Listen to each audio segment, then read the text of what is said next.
ಕಾಮನ ಬಿಲ್ಲಿಂದ ಬಣ್ಣಗಳ ಕದಿಯೋಣ, ಮೋಡದ ಕಡಲಿಂದ ಪನ್ನೀರ ಕಡೆಯೋಣ, ಬಿಳಿ ಹೆತ್ತ ಬಣ್ಣಗಳ ಬಿಳಿ ಬಿಳಿ ಬಟ್ಟೆಗೆ ಚೆಲ್ಲೋಣ, ಓಹೋ ಕುಣಿಯಾಡೋಣ. ಹೋಳಿ ಹೋಳಿ ಹೋಳಿ ಹೋಳಿ, ಏಳೇಳು ಬಣ್ಣದ ಬೆಳ್ಳಿ ಹೋಳಿ.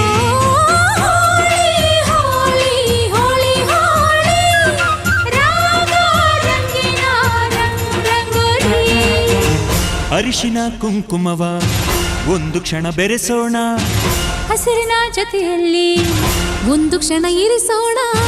ರವಿವರ್ಮನಕ್ಕರೆ ಕ್ಷಮಿಸು ಬಣ್ಣದ ಹಬ್ಬ.